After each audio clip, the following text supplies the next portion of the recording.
Fight On family, Preston's Paradise here, and spring practice is right around the corner. Starting up next Monday at USC, the guys will get underway with the spring program, conditioning, then eventually they'll get those pads on and get to work.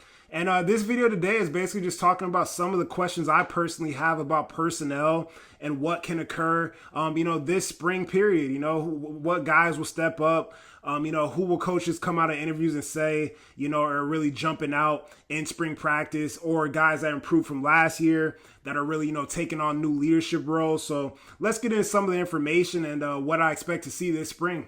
Firstly, I'm going to start with this offensive line. You got to find out who's your first five, right? What's your first team? What's your second team? How well do they communicate? Do they make each other better? Do they do the little things? How consistent are they as individual groups or like tandems by each other, like a tackle and a guard, a center, a tackle and a guard with a particular center? There's just a lot of questions that are going to be answered this spring. So I want to see how that works out. Some of the returners, right? Guys that were out there very young last year. Elijah Page, obviously, freshman All-American season, did a great job. Alani Noah, had his bumps and bruises, but improved and really started doing a great job midway through the end of the year. Really improved a lot. Super proud of him. And Tobias Raymond, a guy that saw very valuable snaps, in the line of fire and did his job, right? And made a good impression on his staff.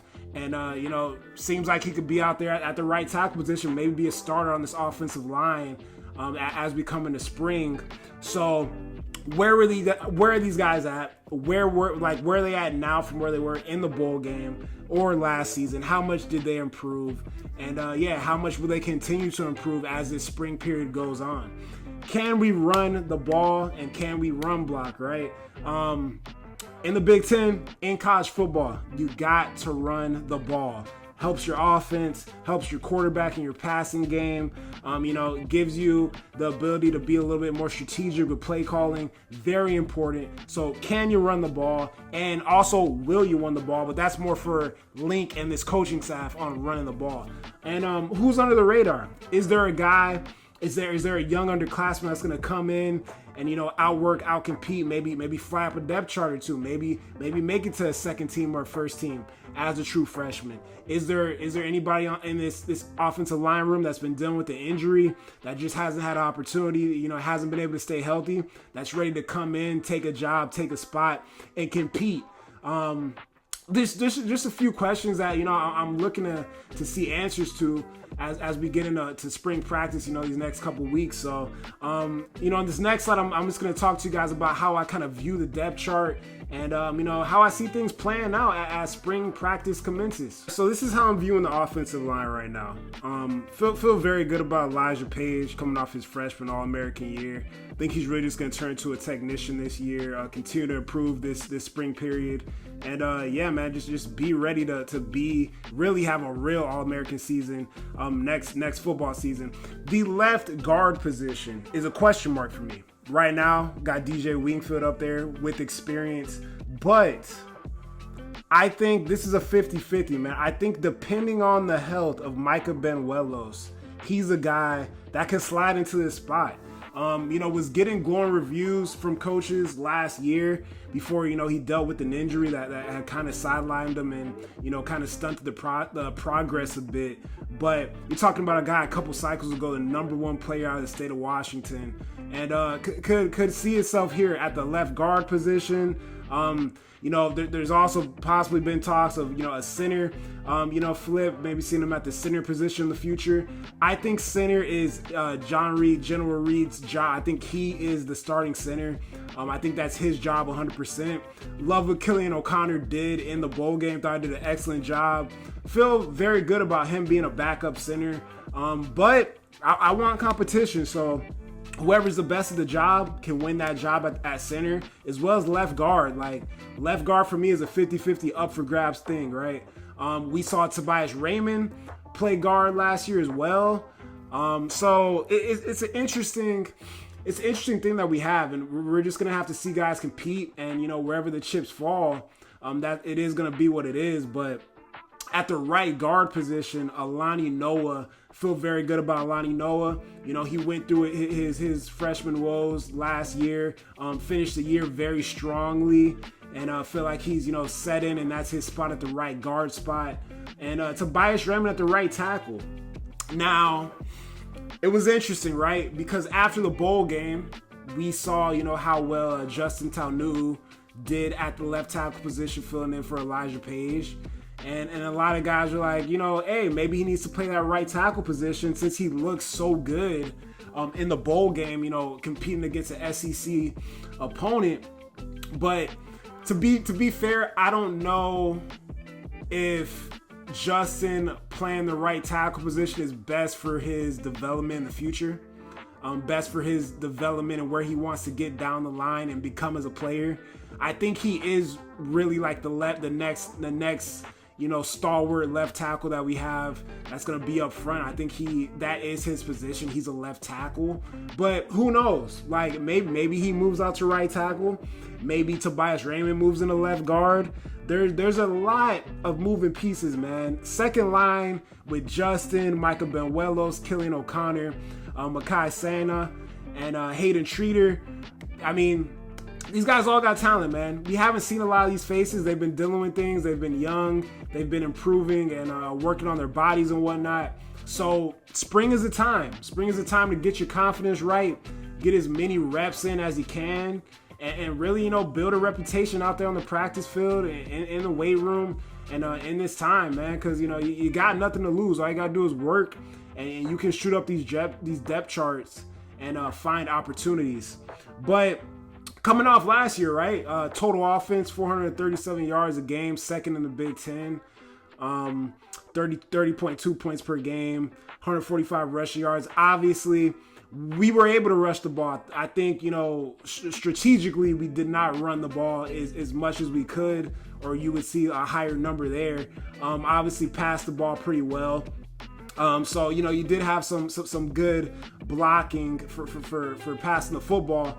I think we dealt with a lot of stuff on that right side of the line that affected the passing game as the year went on. But I think regardless of who's in there this year on that right side, it'll be better than last year. So that is a relief that I do have. I truly believe that whether it's Tobias Raymond, whether it's Justin, whether it's Micah Benuelos, whoever there, Hayden Treater, whoever is there at that right tackle is going to be better than what we had last year. So I'm happy about that. You know, pass for 3,756 yards. That is Miller Moss and Jaden Mayava passing yards combined. So that would account for third in the Big Ten. So, you know, in terms of the offense was not what we're used to seeing with USC football, but it was a pretty good offense. It was a pretty good offense, but I think with even better line play, you know, running the ball a little bit more, and just, you know, having a little bit more strategy in these conference games, and, you know, dealing with these conference opponents, that experience from last year is going to help us a lot this year, and we should be much more successful, man. Only gave up 15 sacks. 15 sacks is not bad. Not bad, really. I mean, it's not the greatest, but 15 sacks is not terrible with last year's line. But we should see an improvement on that as well.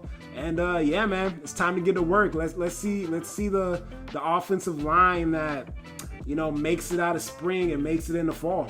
Now, the other group that I have a bunch of questions about heading into spring practice for USC is the secondary.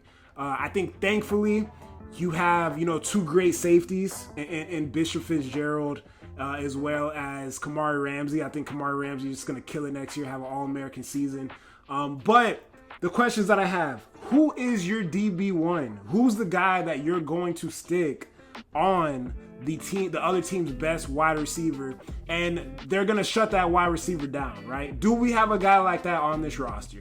So I think that's what you'll see and figure out, you know, this spring, right? Somebody's going to put their foot down, you know, take advantage of the opportunities, take advantage of the reps, and really show that they're the number one cornerback on this team. Whether it's an underclassman, whether it may be a recent transfer or you know, a guy that's been in college football for a few years at a different level. Gonna be very interesting to see how that plays out.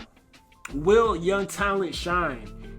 There is a ton of young talent on this roster, both when you talk about cornerbacks, safeties, Ball hawks, man. Great athletics, great tacklers.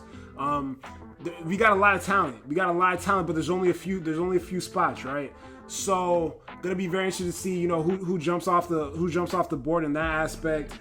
Do we see, guys earn a reputation for themselves, with all the opportunities, all the reps in spring, and end up finding themselves in like maybe a starting position come fall? And will we be more consistent in the secondary than last season? Now, I'll give credit to the guys last season, right? We had virtually no pass rush. That makes it extremely difficult on anybody in the secondary to make anything happen. Because, the quarterback should sit back there all day and he can pick you apart. And you got to cover a guy for multiple seconds. It's a very hard thing to do. But we can still improve. And we must improve if we really want to be a team in the program that we know that we are. So, in terms of open field tackling, I'm really focused mostly, though, on takeaways in the secondary, interceptions, causing turnovers, stuff like that, because I think that is ingrained in championship football. So here we go. I'm going to talk about some of the guys in the secondary and what I can expect for them, to do this spring. DB1 is going to be a competition. You got DJ Harvey, you got Marcellus Williams, and you got DeCarlos Nicholson. Like, I feel a way about DeCarlos Nicholson. I think he has the length. He's got a lot of the tools. My thing is, can he take a jump? We got Trevon Reed on staff now, a couple new coaches. Can he take a jump into really being the player he wants to be and really take that jump to be DB1?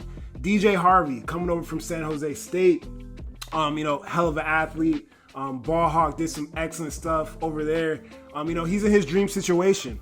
Being at SC now, super motivated, super excited for the opportunity. And I think he's going to really ball out. And he wants to, realize his dream of being, an NFL player. And, Marcellus Williams, he showed us a lot of promise. Highly ranked 4-star prospect coming out of high school, coming out of Bosco. Had that interception in the spring game last year, looked great, made it look easy. Like, he was out there, seemed like he wasn't a true freshman at the time. Very interested to see, like, the jump that he's made up until this point, even on day one of spring football, right? Because we didn't get a chance to see him very often, really at all, last season as a true freshman. So I'm very high on him. I know he's got the ability, and gonna be interested to see, like, how this plays out, because we have a lot of guys that are very talented in this room. Gonna talk about some of my young boys here. Gonna start off with Marquise Gallegos. Remember his high school film? Complete ball hawk out of Sierra Canyon, man. Kid's got a hell of a lot of talent, right? Great athlete. And I expect to see him on the field in this safety rotation a lot as we get into next season. And I think, it's going to start in spring practice, right? How well he improves, how well and consistent he performs in practice. He's got the talent. He's got the ability. I think the opportunity is now to get on the field and really, show this staff that he's got what it takes to be a big-time player here at USC. Boat, man, my guy Jarvis Boatwright, Florida boy, same thing, man. Hell of an athlete, can go up and track that ball, bring it right back down.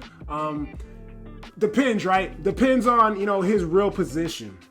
Is he a safety? Is he a corner? I think, that's something that has to be found out, but still a guy with a lot of talent that we haven't seen on the field that I think is going to make a big bid, to be on the field a lot more as this next season gets underway. Malachi Crawford, somebody that I'm super high on, dealt with the unfortunate injury coming into last year. And, this is a 6'4" cornerback. He's another guy that had an interception in last year's spring game. Looked great out there, man. I was completely shook when I found out about the injury. But it seems, I think his recovery has gone well. It's been a while. He should be ready to go by now. And excited, man. Excited to see him out there with those natural tools of being 6'4" and playing the corner position, or maybe even possibly sliding into one of the safety spots, right? I don't see how you could keep an athlete like this off the field next season. So, hey, gonna see how he performs this spring, and hopefully we hear some good things about him. Braylon Conley, at cornerback. Been hearing a lot of good stuff about Braylon Connolly since he's been on campus. Has a lot of ability. Doug Belk has talked highly of him, as well as as well as Isaiah Rubin. The cornerback that came into USC last year. He's a highly ranked cornerback, local kid, has a lot of talent, making plays all over the field, tackling, making interceptions and whatnot at the high school level. These are all guys that I think will really find themselves in the rotation as the year goes on, either at the cornerback position, at the safety position. I think these guys are going to really make a push to see the field a lot more in 2025. And my guys below, my true freshman, Alex Graham, projected really as a safety. A guy that, anything is possible.